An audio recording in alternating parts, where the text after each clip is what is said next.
This collection's purpose is to expose art lovers and new audiences to various artists in our history who sought to reach the ultimate truth through art led by emotion, intuition, and the unconscious. Leading with these allows viewers to escape the real turbulent world of conflict and violence and explore the dreamlike worlds of peace and security that these artists created and felt held the truth. This collection features an array of innovative artists such as Salvador Dali and Pablo Picasso and takes you on a journey. The exhibition begins with two surrealist artworks, surrealism centered on the belief that the unconscious is the ultimate truth. First is René Magritte's The False Mirror, which became a kind of manifesto for surrealism, as it proclaims the superior reality of the unconscious mind. The clouds within the human eye suggest that within lies the unconscious. Magritte is telling us with this painting that the eye only perceives and absorbs the visual, not the real world. This painting is especially powerful because of the elements of realism within the surrealism.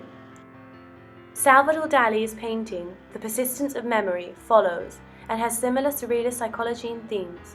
This painting was created in a self-induced, frenzied state where he started with one single object, then responded to it with another object, and so on. He led with his intuition in this paranoid, critical process, as Dali himself called it. With this painting, we are seeing what Dali believed was truth, as Dali believed dreams were truth. He saw surrealism as the true truth and believed what we experience as reality has some fiction to it. As you walk further, William de Kooning's Woman One appears. It too was dictated by intuition and the artist's inner truth. The processes used by the artist to achieve these paintings was similar.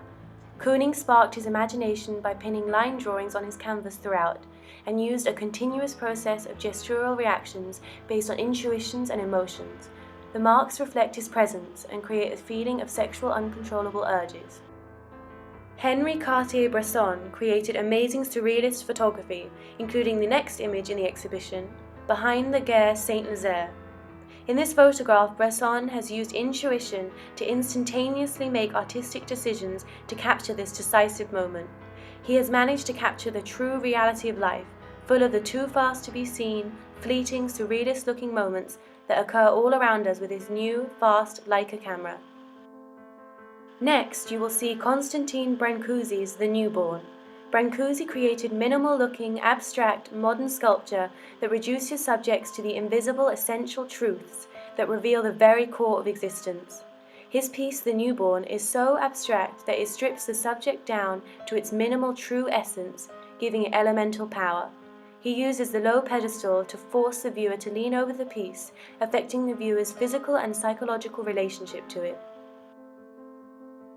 As you walk further into the exhibition, you will see Jackson Pollock's abstract expressionist painting, Autumn Rhythm, No. 30. This famous action painting is a record of his physical self and his psychological being. He said the source was his unconscious. Emotional intuition similarly dictated the gestures in this artwork. Louise Nevelson's Sky Cathedral is showcased next, as she has managed to use a collection of furniture fragments, wood, and boxes as a means of transporting us to a dreamlike poetic setting. She makes us feel like we are peeping into different people's lives, including people long gone. Nevelson takes us away from real life with this piece. It evokes peaceful landscape and the cosmos. Max Ernst's One Copper Plate is a bizarre image with dreamlike imagery and psychological overtones, part of Cologne Dadaism.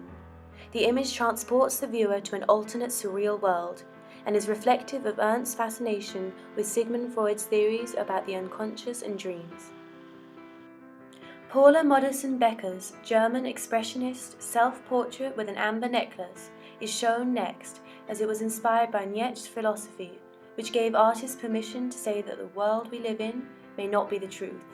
For this painting, she is leading with emotion to capture the true primal within her own biography through hypercolor and simplified form, transforming herself into a kind of goddess.